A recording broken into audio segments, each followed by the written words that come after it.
Guillotine the rich. I'm ready to start tearing bricks up. I'm gonna learn how to shoot and go train. I'm ready for the revolution. What Bernie did was he inspired people and he created a movement that started to flood Washington. Like, free speech has repercussions. So if Trump gets reelected, what? Cities burn. I think it's also fair to point out that when we were in Moscow, for example, people here also were extremely impressed by their public transportation system. Guillotine the rich. The Soviet Union was not horrible. I always said, I'm a communist. I'll straight up get armed and leave it to the Soviets to make the most badass, most effective gun in the world. The destruction, the destroyer of imperialism and colonization. Well, at least he's right about something. The AK-47, and don't worry, Andrew Cuomo. I know we're in New York State. This is a replica. The AK-47 was developed by Mikhail Kalashnikov in 1947 and is the most ubiquitous rifle in the world. No wonder, since it has 100% hit probability at even 100 meters. Our next Soviet sympathizer from the Sanders campaign is South Carolina field organizer Martin Weisgerber. If you were shocked by our expose on Sanders staffer Kyle Urich's affinity for the Soviet gulags, hold on, because this guy's got him beat. Weisgerber even suggests dissolving our democracy might be a good start for a Sanders dictatorship. So, do we just dissolve the Senate, House of Representatives, the judicial branch, and have somebody like Bernie Sanders and a cabinet of people make all the decisions for the climate? I mean, I'm serious. Yeah, the executive. We can't address the immediacy of the climate change that's occurring. Gridlock. Weisgerber laughs about sending the rich to the guillotine, getting armed, and starting a revolution. Words that sound more like they were from the pages of Mao's Red Book than from a Democratic presidential campaign staffer. Knock on wood. If Bernie was to lose, I would like to see yellow vest protests like here, stateside. I'm already on Twitter following numerous groups around the country that are ready to organize yellow vest protests. Okay. I mean, I'm ready. Let me know. I'm ready to start tearing bricks up and start fighting. Good. I'm no cap, bro. I'll straight up get armed. I want to learn how to shoot and go train. I'm ready for the revolution, bro. All right. I'm telling you. Good stuff. Guillotine the rich. Hell yeah. The guillotine's very humane too. Yeah, it's humane. It's humane. It's more humane than the gulag. I mean, that's debatable. Like, I'm of the belief that, I read a little bit about the gulags. I think they're blown a little bit out of proportion. They were mostly for re-education. I don't know. What? Montana's like, she hears this spiel from me all the time. Oh, really? Yeah. I thought you guys were like, no way. Yeah. But I think they were more for education. I think they're more for education. The gulags are founded as re-education. Right. What? I mean, we have a joke that people we don't like, we say, send them to the gulag. What will help is when we send all the Republicans to the re-education. Can you imagine Mitch McConnell? Oh, God, he wouldn't survive a day. Lindsey Graham. I only learned this in college when I started studying the Soviet Union. The Soviet Union was not horrible. No, it wasn't. I mean, for women's rights, the Soviet Union is, I think, the most progressive place to date in the world. Racial rights, too. Yes. Belomor Canal was constructed by 126,000 Gulag inmates from 1931 to 1933. It's estimated that up to 25,000 people died while building the 141-mile-long canal. The first gulag that was opened, have you heard about the Belomor Canal? No. They dug a canal. The plan was in 1922, I think, to dig a canal from the White Sea all the way to St. Petersburg. A long way. Okay. If you look on the map. Russia's big, yeah. Right, yeah. And the whole point of it was going to be called the Bellamore Canal. And I spent a whole semester actually studying for primary accounts from the Bellamore Canal. The whole point of the Bellamore Canal, there were no machines allowed. They forced the people to dig with shovels and hay, the whole canal, right? And you should see the people writing about their time at the Bellamore Canal. There's this one guy, he was a thief from Georgia who had been captured, and he was sent to the Bellamore Canal to work. And in his writing, he's like, I reject all thievery, I reject that past life. And he said, capitalism made me a thief because when there's poor people, there's going to be crime. He said, I went to the Bellamore Canal and I worked, and he became a shop worker, which is what they call the leading workers. Whoa. People who always met the quota and exceeded the quota. And like, people came from America to work in the Bellamore Canal for the Soviet project, for the communist project. Wow. It's a beautiful thing. And the gulags became a lot more political as they went on. It was a tool. It's like a boogeyman. You know what? We have more people in prison in this country right now than Russia did at the height of the Gulag. Preach. We do. That's a fact. It's essentially slavery. Yeah. Disproportionate. Oh, it is. Well, and there's no education. No. I would like to see, maybe this is a little bit sadistic of me, call it what you want, but I would like to see the billionaires kind of thrown into an American gulag, so to speak. I say that all the time. Break rocks. But build something concrete.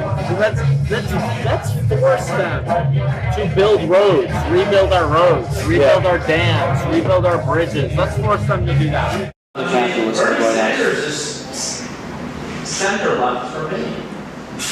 I'm like a Marxist-Leninist party in this country. And Bernie's great. I mean, he's center left to me. He's great.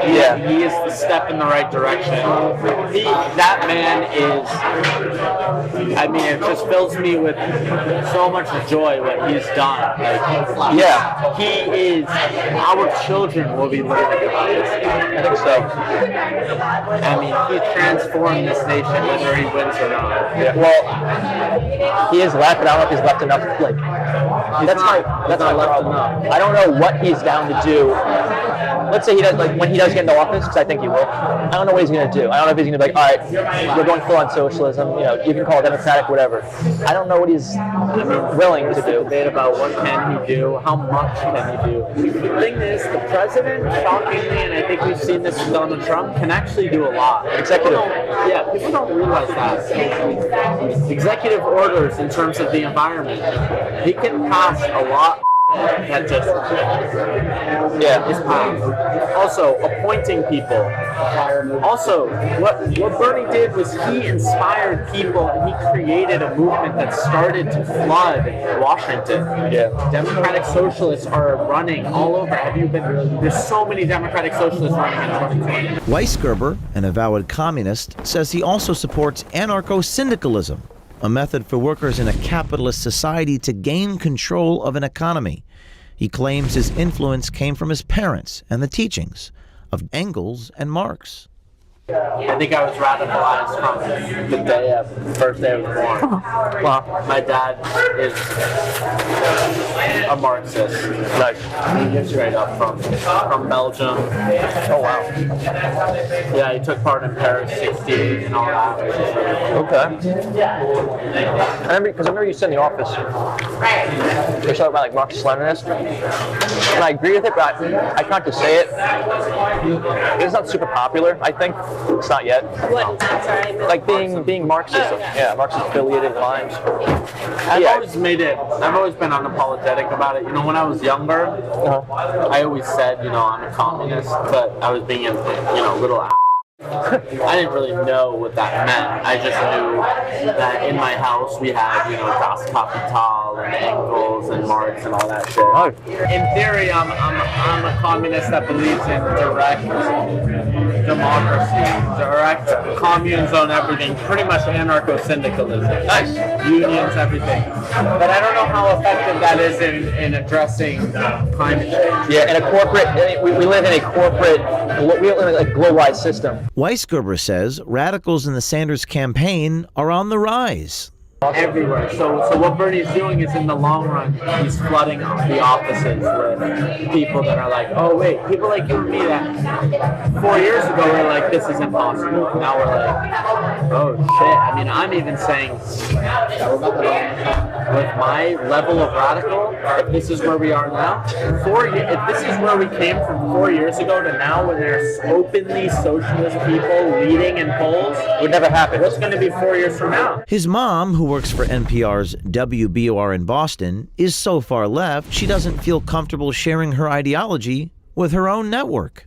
My mom is very left as well, but she can't make her views known because she works for WBOR, which is NPR, so she's more held back. But Yeah, you gotta be. But then I started studying it, and that's what I studied in college. I studied Soviet history. Wow. And Yeah. I think I became the resident Marxist. But yeah, I'm all about complete seizure of the means of production, nationalizing everything. Nice. The biggest thing with being a Marxist is you can be a Marxist in how you analyze history, Okay. rather than be a Marxist in how you think the future should, the path we should take, right? Looking backwards. So for me, I started as a Marxist, like my analysis of history of the past is Marxist. Like I believe everything has been formed by class struggle. Yeah. But in the Since medieval times. right, Yeah, you have the field workers. It's always been a caste system. even before that, the establishment of private property to me was what began. Like misallocation of resources was what divided people. Leave it to the Soviets to make the most badass, most effective gun in the world. AK-47. Engineering, great. The destruction, the destroyer of imperialism and colonization. I mean, everywhere.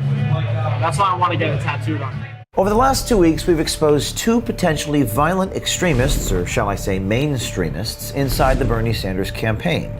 Last week on Fox News, former White House Press Secretary Sarah Huckabee Sanders pointed out the complete absurdity and hypocrisy by saying this. And if this was the opposite and somebody on Donald Trump's campaign said something half as outrageous as this, you would see it all day, every day, by all of the mainstream media. Apparently the campaign is so heedless, they're not even going to issue an official comment to anybody about the behavior, as Jesse Waters alluded to. We haven't been able to independently verify the video, but we reached out to the Sanders campaign for comment and haven't heard back. Now, if you work in mainstream media and you were told not to run this story, you could be an insider. You could change things. Contact us at veritastips@protonmail.com. And perhaps the reason they're not issuing a response, they know these are not isolated incidents. They know these people are not unique in their thinking. They know that more is coming. Stay tuned.